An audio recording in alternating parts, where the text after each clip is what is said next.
আমি কোনো কবি নয়, তবু কাব্যের ভাষায় বলতে চাই, আবেগে 10,000 টাকা সাময়িক শান্তির চেয়ে বিবেকে 10 টাকা জান্নাতের শান্তি ভালো।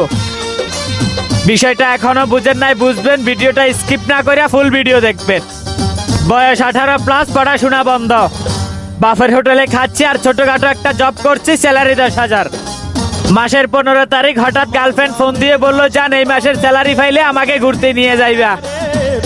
আমি তো খুশিতে আত্মহারা। রিলেশনের বয়স হয়ে গেছে আজকে 3 মাস, তাকে নিয়ে কখনো ঘুরতে যাওয়া হয়নি। কালকে 30 তারিখ 10,000 টাকা স্যালারি পাইছি। আজকে 1 তারিখ সকাল সকাল গার্লফ্রেন্ডকে ফোন দিয়ে বললাম, যান রেডি হও, তোমাকে নিয়ে আজকে সারা শহর ঘুরবো।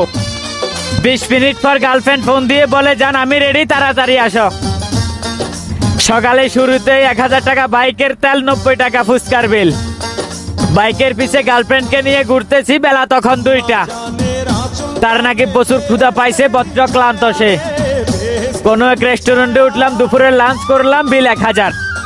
চলতে চলতে চলে গেলাম শহরের কোনো এক শপিং মহলে। গার্লফ্রেন্ডকে একটা 3 পিস গিফট করলাম, বিল 5,000। তার সুবাদে কিনে দিলাম আরো আলট্রা সোনু ক্রিম পাউডার, আরো 2,000। গার্লফ্রেন্ড তো আমার মহা খুশি, তার হাসি মুখটা দেখে আমার কাছে খুব আনন্দ লাগতেছে। শপিং শেষ করে আরো ঘন্টা 2 ঘোরাফেরা করলাম আর কোনো এক পার্কে গিয়ে বসলাম। মনের আনন্দে দুজনে হাতে হাত রেখে ফেসবুকে রিলস দেখতেছিলাম। হঠাৎ গার্লফ্রেন্ড বলে উঠলো, যান আমার ফোনে এমবি শেষ, আমার এমবি রিচার্জ করতে হবে। প্রশ্ন করলাম, এমবি কত টাকা লাগবে? ওদিক থেকে গার্লফ্রেন্ড বলে উঠলো, 1,000 টাকা। এইবার তো আমার মাথা ঘুরপাক খাচ্ছে, কারণ আমার পকেটে আছে মাত্র 910 টাকা।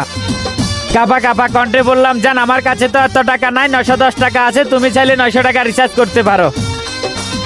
অমনিতেই বলে উঠলো, ফকিন্নির বাচ্চা, আমার সাথে দেখা করতে আসছ মাত্র 10,000 টাকা নিয়ে।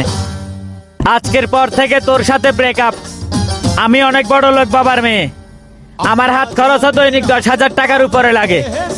দে 900 টাকা রিচার্জ করে দে আর আমাকে বাড়ি অব্দি পৌঁছে দে। গার্লফ্রেন্ডের এমন ব্যবহার শুনে নিজেকে অনেক অসহায় মনে হচ্ছিল। তার ফোনে 900 টাকা রিচার্জ করে দিয়ে তাকে বাড়ি পর্যন্ত পৌঁছে দিলাম। আর আমি মাথা ভর্তি ডিপ্রেশন নিয়ে বাইকের ফুল স্পিড দিয়ে বাড়ির উদ্দেশ্যে রওনা দিলাম।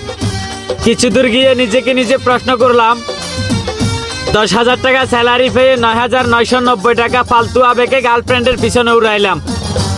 তাও ওইখান থেকে অপমানিত হয়ে ফিরলাম। যেই 10 টাকা আছে এই 10 টাকা রেখে বা কি করবো? বিবেক খাটিয়ে মায়ের জন্য 10 টাকার পান সুপারি নিয়ে যাই। 10 টাকার পান সুপারি যখন মায়ের হাতে নিয়ে দিছি, বিশ্বাস করেন ভাই, পৃথিবীর শ্রেষ্ঠ হাসিটা ওই দিন